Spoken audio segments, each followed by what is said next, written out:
제가 얼마 전에 꿈을 하나 꿨습니다. 꿈을 딱 꿨는데 그 배경이 훈련소였어요. 네, 여러분 만기전역한 형제들은 그 꿈이 어떤 느낌인지 아실 겁니다. 저도 일어나서 기분이 아주 안 좋았어요. 돌이켜보면 훈련소 때 기억나는 상태, 감정의 상태가 하나 있어요. 막 극한에 지치고 막 훈련을 받고 막 정신은 못 차리겠고 막 다리는 아파 죽겠고 했을 때 문득 이 생각이 들더라고요. 나는 누구인가? 여긴 어디인가? 이게 지금 뭔가? 여긴 어디지? 정말 정신이 혼미해지는 생각이 들었던 것 같아요. 내가 누구인지 아는 것은 굉장히 중요합니다. 어린 시절에 미국에 입양된 사라라는 자매님이 계세요. 근데 그 사라라는 자매님 왼쪽 팔에는요 문신이 새겨져 있었어요.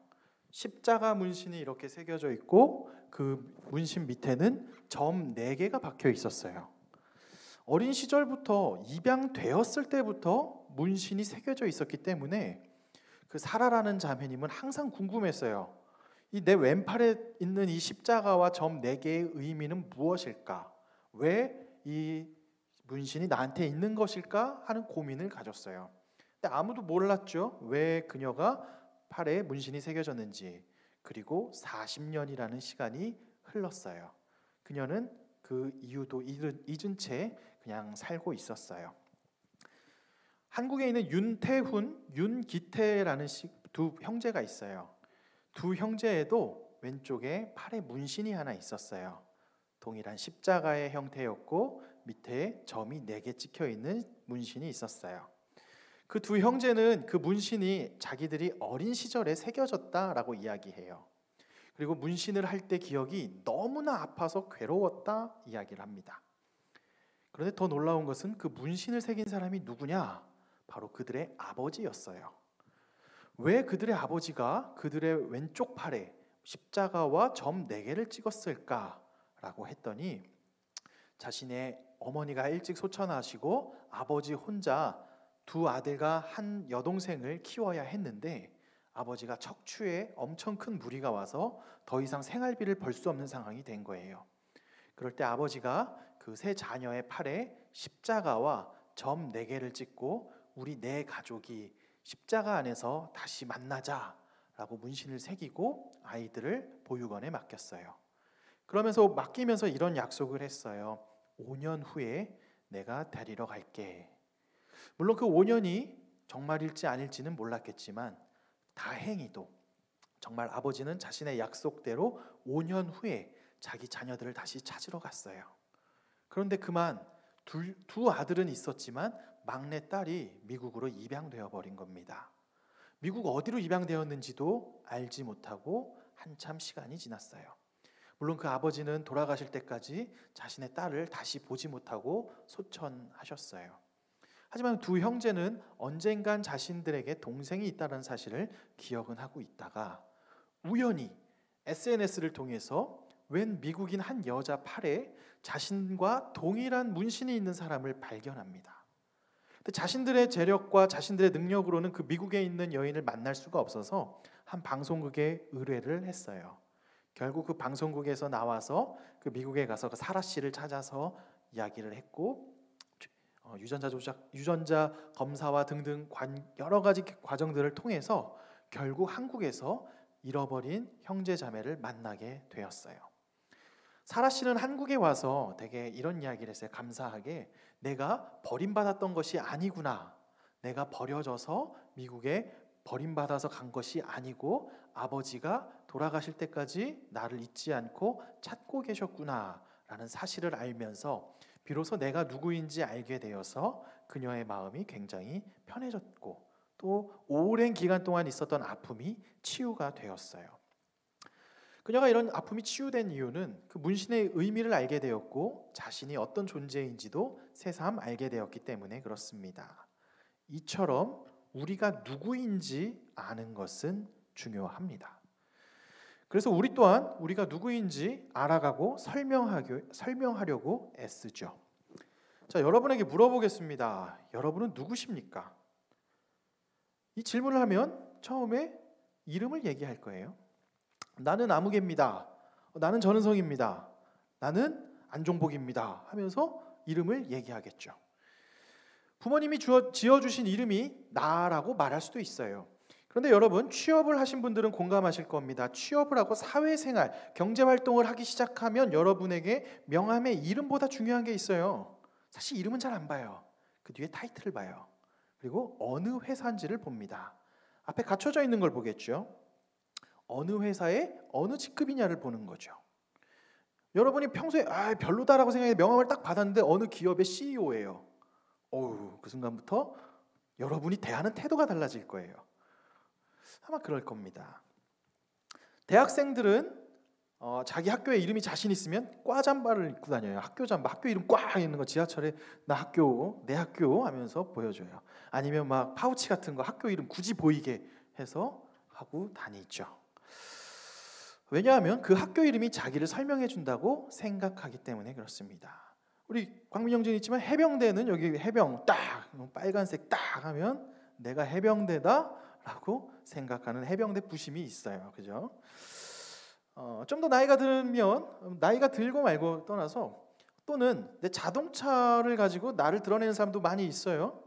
내 자동차의 열쇠고리를 흔들면서 나는 삼각별이지, 나는 파란색과 흰색이 섞였지 등등등 자랑하면서 다니고 있습니다. 또는 지금 내가 살고 있는 동네를 자랑하기도 하고 그 동네에 소유한 내 아파트의 평수를 자랑하며 말하기도 합니다. 그것들을 가지고 우리를 소개해요. 너는 누구냐 할 때 나는 청담동 살아 라고 소개를 해요. 그게 난가? 라고 생각하지만 우리는 그냥 그렇게 의뢰 이야기합니다.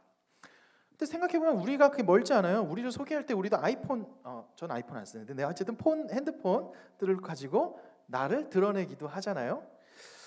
사실 이게 우리의 익숙한 일상입니다. 물건을 소유하고 내가 어느 높은 위치에 있을 때 우리를 드러내고자 하는 것. 그것이 진짜 우리를 소개하는 일상의 방법인데 다시 한번 물어볼 수 있어요. 내가 소유한 물건과 내 회사, 사회에서 내 위치가 그럼 진짜 나이냐? 그게 진짜 너니? 라고 물어보고 싶어요. 우리는 진짜 50평 아파트 하나 얻기 위해서 이 세상 태어나서 열심히 지금 일하고 있는 건가요? 영끌 해가지고 투자해서 노후 대책 위해서 그렇게 살라고 우리 인생이 태어난 걸까요? 질문을 할 수 있어요. 또는 내가 원하는 물건을 얻기 위해서, 외제차를 타기 위해서, 또 문 옆으로 열리는 차 타기 위해서 태어난 존재일까요? 라고 물어볼 수 있어요. 근데 문제가 한 가지 있어요. 뭐냐면 내가 원하는 직급이나 내가 원하는 회사, 내가 가지고 싶어하는 모든 물건은 내가 다 가질 수 없고 다 이룰 수만은 없다는 거예요. 그리고 가지고 이루어도 그것 이상의 좋은 점이 항상 있어요. 저에게도 한 가지 취미가 있어요. 저는 글 쓰는 걸 좋아해서 만년필을 좋아하는데 그 사람들에게 재미있는 이야기가 있어요. 만년필 어느 펜이 가장 최고의 만년필입니까? 라고 하면 배송돼 오는 펜이 최고의 펜입니다. 라는 이야기를 해요. 어떤 펜을 사도 사실 만족감이 없어요. 100만 원짜리 펜을 사도 몽블랑을 사도 더 나은 게 또 보여요. 한정판이 보여요. 또 제가 최근에 다이소에서 3,000원짜리 만년필을 썼는데 깜짝 놀랐어요. 너무 좋아요. 어제 우리 불쌍하신 우리 목양팀들은 3,000원짜리 다이소 펜 사서 서로 되게 행복해 했었는데 우리의 만족감이라는 것은 사실 끝이 없어요. 그리고 내가 원하는 그거를 다 얻을 수도 없고 내가 원하는 위치까지 다 갈 수도 없다는 거예요. 그러다 보니까 나보다 더 가졌거나 나보다 더 높은 직급에 있는 사람을 보면 열등감이 생깁니다. 나는 여기까지 올라가고 싶어. 근데 이거보다 더 높은 사람이 있어. 이미 출발부터 여기야. 30대에 삼성전자 상무가 됐다고? 이야, 나 뭐지? 쭈구리가 됩니다. 열등감이 생겨요. 그럼 이렇게 생기면 막 스스로를 나는 인생 뭐 하나 막 이렇게 생각하다가 나보다 못한 사람을 또 봐요. 예를 들어 나는 나는 내가 다닌 기업은 시총이 그 정도 안 되는데 하다가 취업을 못하는 나랑 비슷한 형제 나이인데 취업을 못한 형제를 봐요. 그러면 무시해요. 마음속으로. 저거 젊었을 때 놀아가지고 하면서 속으로 무시하는 마음이 생겨요. 갑질이 생겨요. 갑질이 안 나올래 안 나올 수 없어요. 그냥 겉으로 나이스한 척해도 속으로는 우월감에 가득 차 있어요. 우리의 모습은 이처럼 우월감과 열등감 속에서 허덕이며 살고 있어요. 우쭐했다가 쭈구리가 됐다가 하는 거 말이죠. 성경은요 이러한 상태를 어둠의 상태라고 말합니다. 열등감과 우월감에서 헤어나오지 못하는 상태, 어둠이죠. 기본적으로 어둠이 되면 식별이 잘 안 돼요. 사람을 사람으로 보지 못해요. 사람을 사람으로 보는 게 아니라 그 사람이 가지고 있는 물건이나 위치로 봐요. 사람을 못 보는 그 세상의 모습이 그냥 바로 어둠이라는 거예요. 사람을 사람으로 못 보게 하는 게 어둠이면 동시에 나도 그 시선으로 나를 보는 거죠. 그 시선에 내가 어느 정도 가졌으면 가지지 못했기 때문에 우울한 나로 보고, 위치에 도달하지 못했기 때문에 나를 또 우울하게 보는 것이죠. 그러니 열등감과 나에 대한 만족감은 항상 올 수가 없어요. 자기 개발이라는 이름으로 자기를 더 채찍하지만 그 이면에는 불안함이 있고 더 높아지고자 하는 욕망이 있는데 안 될 때 좌절하고 또 넘어지고 하는 그런 아픔들이 있습니다. 참된 나를 바라보지 못하니 이렇게 자기 개발을 해서 하는 사람도 있겠지만, 또는 자유라는 이름에 방종을 하는 사람도 있어요. 나는 욜로야, 나는 지금을 즐길 거야, 청년의 때를 다 즐길 거야 하면서 마이너스 통장 뚫어가지고 해외여행 쫙쫙 다니는데 현실은 미래에 대한 계획은 없어요. 사실은 그 이면에는 엄청난 두려움이 가득가득 있어요. 그리고 나서 공허할 뿐입니다. 아무리 인스타그램에 멋진 사진을 올려요, 차를 렌트해가지고 겁나 멋진 걸 올려요, 해외여행에 가서 막 멋진 걸 올려요, 사진을 보정해가지고 내가 아닌 다른 사람을 나라고 착하게 만들고 올려요. 그 좋아요가 막 눌려요. 엄청 좋죠. 근데 그게 여러분인가? 하고 할 때 그 밤에 홀로 있을 때 오는 그 말할 수 없는 고독감, 공허함, 그거 어떡할 거예요? 해결될까요? 더 많은 좋아요를 누르면 해결이 될까요? 절대 해결 안 됩니다. 아무리 소유를 많이 해도, 아무리 높은 자리에 올라가도 절대 소유가 안 돼요. 역사상 수많은 절대 권력자, 이런 현대사회가 아니라 그냥 전제군주의 말 한마디면 인권 이런 게 없어 다 학살할 수도 있는 그런 권력자들도 공허하고 불안해했어요. 아무리 소유가 많고 아무리 권력이 많고 높은 지위에 있어도 끊임없는 열등감과 우월감 속에서 허덕이다가 인생을 다 마감했어요. 역사가 우리에게 말해주고 있고 지금 우리의 내면의 이야기가 우리에게 말해주고 있습니다. 이런 암흑의 상황에 있을 때 하나님을 볼 수 있을까요? 못 봅니다. 나도 제대로 못 보는데 앞에 있는 사람도 제대로 볼 수 없죠. 그럼 당연히 천지를 지으신 하나님은 더 제대로 볼 수 없습니다. 그렇다면 이 어둠을 해결하기 위해서는 어떤 것이 필요하냐? 빛이 필요합니다. 예수님께서 이 땅에 오셨어요. 태초에 말씀으로 계셨던 예수님께서, 곧 하나님이신 예수님께서 이 땅에 인간의 옷을 입고 이 땅에 오셨습니다. 왜 오셨을까요? 구경하러 왔나? 심심해서 천상세계는 팔자 좋으니까 내려와가지고 얼마나 고생하는지 한번 구경이나 하자고 왔을까요? 성경은 그렇게 얘기하지 않습니다. 하나님이 이 땅에 오신 이유는 빛으로 이 땅에 오셨다라고 이야기합니다. 그래서 어둠 속에 살고 있는 사람들이 밝은 빛을 보게 하기 위해서 왔다라고 말합니다. 그 밝은 빛을 통해야지만 자신이 비로소 제대로 보이고 참된 가치를 발견할 수 있다고 성경은 말합니다. 그런데요, 여러분도 잠을 오래 자면, 저도 잠에 민감한 사람인데 어느 날 애가 일찍 깨요. 깨면 옛날에 깨자마자 형광등을 탁 켜요. 그럼 빛이 막 밝히잖아요. 그럼 여러분 어떤 기분일 것 같으세요? 아들이 막 사랑스러울 것 같죠? 그렇지 않아요. 말할 수 없는 분노와 그 탄식이 속에서 막 끌어올리고, 표현을 하면 이제 사랑하는 아내한테 불꽃 따기를 맞으니까 표현을 못하고 그러고 있는 마음인데, 어둠에 오래 있다 보면요 빛이 밝아지는 게 막 좋지만은 않아요. 왜냐면 어둠이 적응돼요. 여러분 어둠 속에 오래 있어 보면 나는 깜깜한데 잘 적응되잖아요. 어둠에 오래 있는 사람들은 적응하기 때문에 어둠에서 불이 밝혀지면 두 가지 반응을 해요. 첫 번째는요, 어둠에서 밝아졌기 때문에 우와 감사합니다 하는 사람이 있고, 또 다른 사람은 빨리 불 좀 꺼, 저 불 왜 켰어? 라고 하는 사람의 반응이 나와요. 어둠 속에 오래 있는 사람은 적응했기 때문에 그 어둠을 정상이라고 생각해요. 사람을 도구로 보는 것을 정상이라고 생각해요. 아니 이 자본주의 사회가 그런데 스펙 더 쌓고 당신의 스펙으로 설명하는 게 당연한 건데, 너 대학 어디야? 박사학위 받았어? 너 연봉 얼마야? 너 자산 얼마야? 수치로 얘기하는 게 이 시대의 당연한 프레임인데, 그것을 그냥 당연하게 나도 받아들여서 그럼 나의 몸값은 2천만 원짜리구나. 여러분 여기 다 몸값이 있어요. 그 기준으로 보면 누구는 5천만 원이고 누구는 1억이고 누구는 200만 원일 수도 있겠죠. 그게 그럼 여러분이 되는 거예요. 그럼 가정주부나 뭐 아무것도 잡이 없으면 뭐예요? 빵원짜리예요? 무가치한, 무쓸모한, 필요 없는 존재. 세상은 그렇게 말을 해요.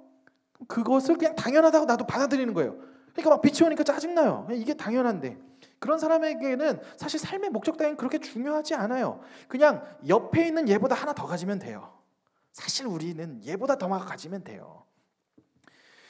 그걸 인생의 목적으로 살아요. 얘보다 더 좋은 곳에서 행복한 척하고 살면 돼요. 가정을 가져도 우리 가정은 행복한 척하고 코스프레하면서 살면 돼요. 그렇게 하고 싶어 해요. 세상도 다 그렇게 산다고 이야기하니까 그렇게 이야기합니다. 그게 어둠 속에 계속 살고자 하는 모습의 사람들이에요.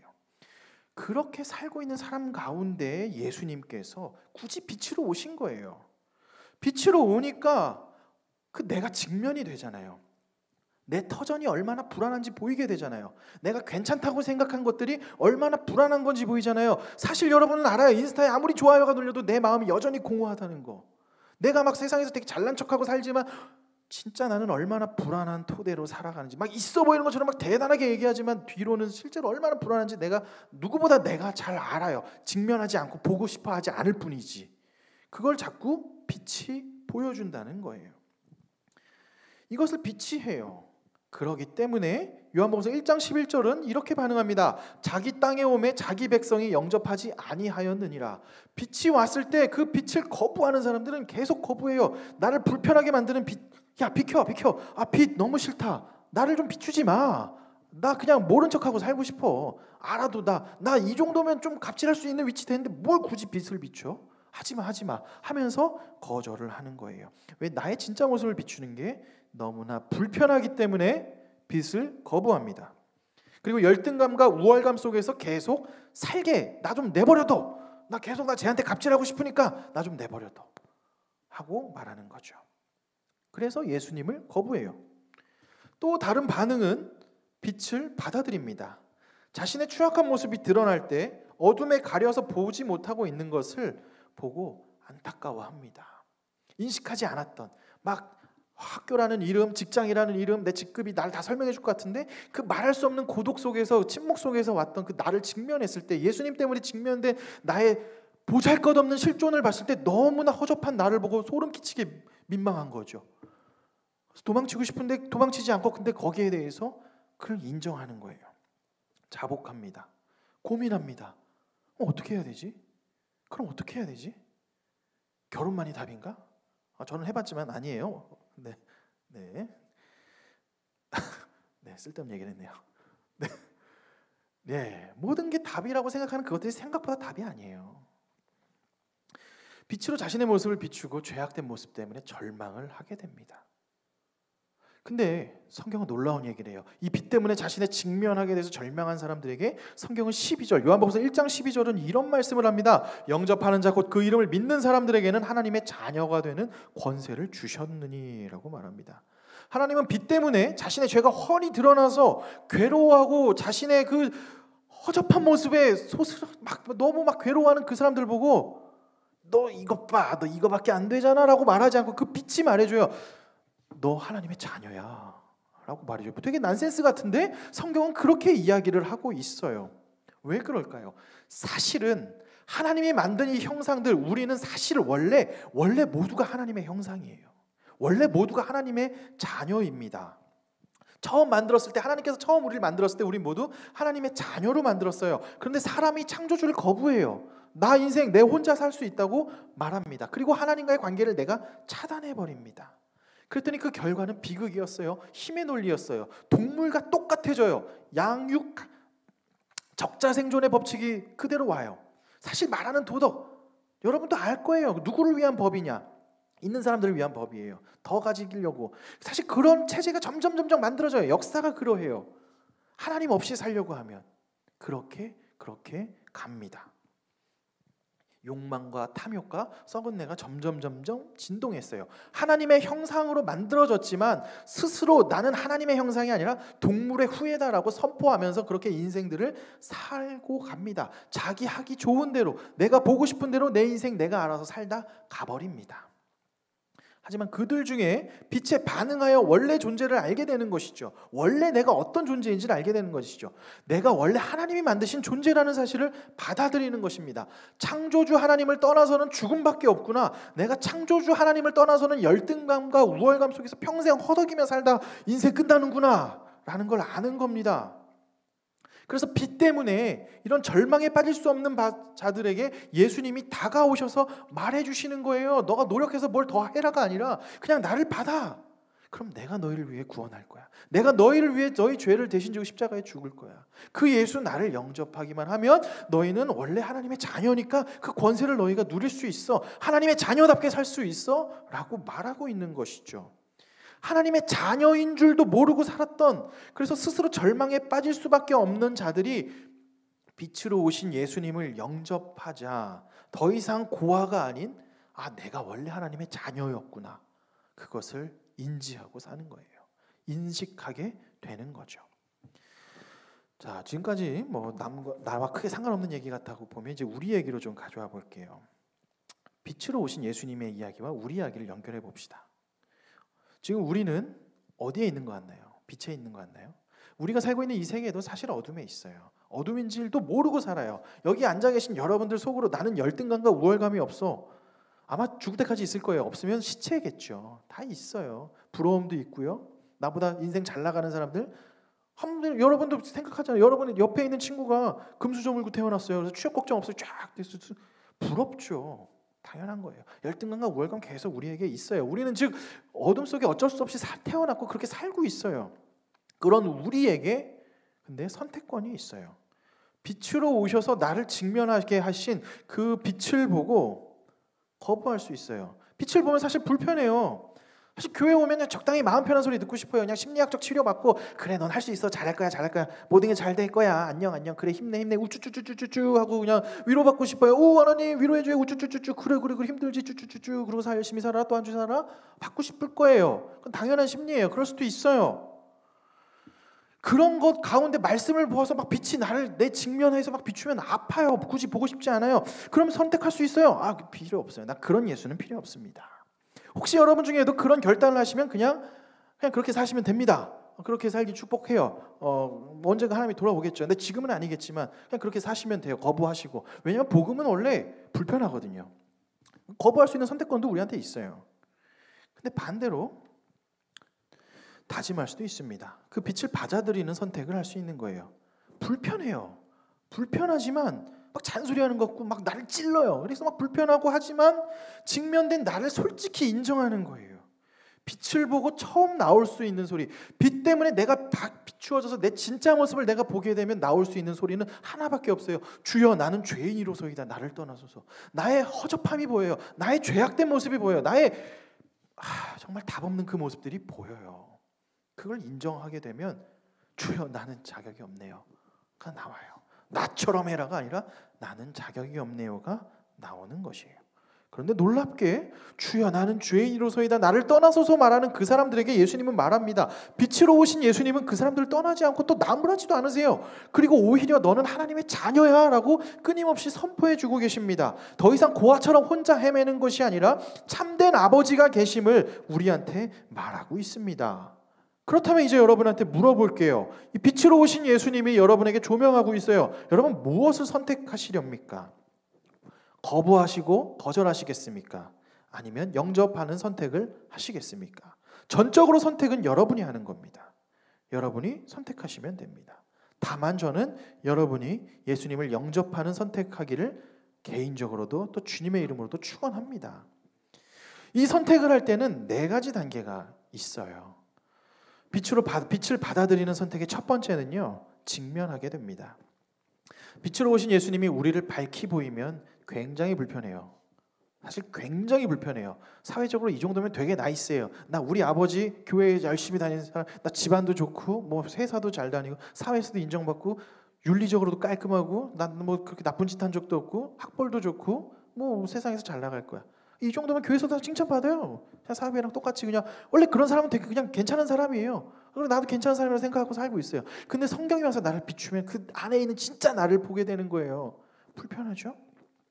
직면하는 거예요. 직면한 그 사실을 받아들이는 겁니다. 내가 진짜 괜찮은 사람이 아니었구나. 내가 되게 불안해하고 있구나. 내 안에 그 원동력 중에 한 가지는 누구한테 인정받고 싶어서 이렇게 아등바등 살고 있었구나. 아버지한테 사랑 인정받고 싶어서, 엄마한테 사랑 인정받고 싶어서 그렇게 아등바등하면서 마치 아닌 것처럼 살고 있구나. 또는 내가 되게 쿨한 척하고 살고 있지만 그 뒷면에는 어떤 상처받기 싫어하는 마음이 있구나 하면서 나 안에 그 진짜 아파하는 그 모습까지도 직면하는 거예요. 그 직면하세요. 세상의 가치관이 내 가치관인 양 포장하고 살 수도 있어요. 다른 사람의 철학이 내 철학인 양 막 인생 철학 얘기하고 욜로 했다가 지금은 뭐 투자했다가 뭐 등등등 하면서 막 살 수도 있어요. 얼마나 허무한지 여러분은 아세요. 저도 알고요. 그 허무한 나를, 내 터전이 흔들리는 나를 그냥 있는 모습 그대로 그냥 직면하세요. 그리고 나서 회개하세요. 회개는 주 앞에 꿇어 엎드리는 겁니다. 주님 앞에 항복하는 거예요. 주님, 나는 안 됩니다. 내 힘으로 구원을 이룰 수 없습니다. 저는 개인적으로 회심했던 경험들이 뭐 여러 가지 결들과 있고 했는데 어느 시점에서 내가 되게 이게 회심이구나라는 인식을 하게 됐어요. 근데 뭐 엄청 버라이어티한 것도 아니에요. 개인 과외 끝나고 제가 과외해주고 광명에 그때 신혼 때인데 광명에 차 타고 갈 때 이게 회심이겠구나 생각을 했어요. 뭐였냐? 그냥 제가 너무나 허접하다는 그 불안한 토대라는 걸 인식하게 된 거예요. 그냥 직면해봤어요. 직면했어요. 그냥 인정하게 했어요. 내가 불안하구나. 너무 불안하구나. 너무 별 볼 일 없는 존재구나를 인지했어요. 인식했어요. 공허함이 해결되지 않구나. 그래서 그때 주님한테 항복했어요. 주님, 저는 주님이 필요하네요. 내가 주님과 뭐 비즈니스 파트너로 가는 정도가 아니군요. 주님 나한테 그냥 내 꿈 이뤄주는 툴거리 정도가 아니군요. 내 밥벌이용이 아니군요. 당신께 항복합니다. 나는 너무 허접해요. 안 돼요. 나 안 될 것, 나 불가능하네요. 나는 가능성이 없네요. 그 고백이 나오고 나서 되게 많은 생각이 더했어요. 이게 회심이겠구나. 회심이라는 거 뭐 어마무시한 것도 있겠지만 내 인생에 있어서 직면된 나 앞에 그 나를 바라보고 그냥 나 존재 자체로 하나님 앞에 나오는 거예요. 주님 항복합니다. 좀 어떻게 좀 해봐요. 나 답 없잖아요. 이거 하나님 나 답 없어요. 이거 어떡할 거예요. 좀 당신 이렇게 만들었으니까 좀 해봐요. 라고 하는 거. 이게 회개예요. 그리고 나서 세 번째로는 그 주님을 영접하세요. 성경을 보면 놀랍게 그렇게 회심을 하고 그렇게 자복하고 통회하는 마음으로 주님 앞에 나온 모든 사람들을 주님은 너 왜 그랬냐라고 말하지 않아요. 그냥 너는 내 아들이다. 너는 내 딸이다. 괜찮아. 내가 너와 함께하고 있어. 너 내 거야. 라고 말하고 있어요. 이게 영접하는 거예요. 그 주님이 나 때문에 십자가에 달려 죽으셨다는 그 사실이 그냥 내 이야기가 된 거예요. 교회 오니까 그냥 십자가 코스프레 하려고 다니는 게 아니라 여기서 달려 죽으신 저분이 진짜 내 죄 때문에 죽었구나. 이 답 없는 나를 구원하시기 위해 죽었구나라고 고백되어지는 거예요. 이게 영접이에요. 이 사실을 믿는 거예요. 아멘으로 받는 거예요. 그냥 종교 활동으로 아멘 아멘 하는 게 아니라 그냥 진짜 마음적으로 항복하고 가는 거예요. 이게 영접이에요. 더 구체적으로 말하면 내 인생의 컨트롤 타워를 내가 아니라 하나님이 하시는구나라는 고백을 하는 거예요. 내 인생 좀 이끌어 주십시오. 나 답 없잖아요. 하나님 좀 이끌어 주십시오. 날 위해 구원해 주셨죠? 감사합니다. 그러니까 좀 이끌어 주세요. 라는 고백까지 나오는 게 영접이에요. 그리고 나면 마지막으로 여러분 기대하세요. 나 같은 죄인을 들어쓰실 그 하나님을 기대하세요. 여러분은 하나님의 이미 자녀입니다. 하나님의 자녀니까 왕의 자녀답게 당당하게 세상을 살아갈 수 있어요. 하나님이 그 보잘것없는 자들을 들어서 어떻게 사용하실지 기대해 보세요. 저는 그 하나님의 놀라운 이야기가 기대됩니다. 15년 전에 제가 대학교에서 막 방황하고 살 때 아무도 제가 막 복음을 이야기할 거라 생각 아무도 못했을 거예요. 저희 아버지 어머니도 못했을 거예요. 저희 아버지 어머니도 목사지만 주변에서 막 전 목사님 아들은 어떻게 하려고 저래? 그 얘기만 늘 들었던 사람이에요. 저는 막 거의 막 적그리스도였어요. CCC 애들 오면 막 역회심 시키려고 막 노력하고 막 신학 다 깨부수고 막 부활 그 뻥이야 막 이러고 그게 바로 저였어요. 근데 하나님 신기하잖아요. 알아서 쓰세요. 그 하나님을 기대하세요. 성경은 이런 말이 나요. 요한복음 1장 뒷부분에 바로 뒷부분에 보면 우리가 다 그의 충만한 데서 받으니 은혜 위에 은혜로라. 율법의 은혜가 아니라 예수 그리스도의 은혜로 대신된 겁니다. 예수 그리스도의 구원의 은혜, 값없이 주신 그 은혜에 반응하는 걸로 우리를 구원해 주시는 걸로 세워준 거죠. 이 사실을 받아들이시고 하나님이 부족한 나지만, 공허한 나지만, 여전히 우울증에서 헤매서 잘 극복되지 않는 그런 나지만 들어쓰실 하나님을 기대해 보세요. 여러분이 여러분 인생 컨트롤해서 되는 게 아니라 하나님이 컨트롤해 주실 거예요. 그 하나님을 기대하시라는 겁니다. 자, 이제 그럼 처음 질문으로 돌아가 볼게요. 여러분은 누구십니까?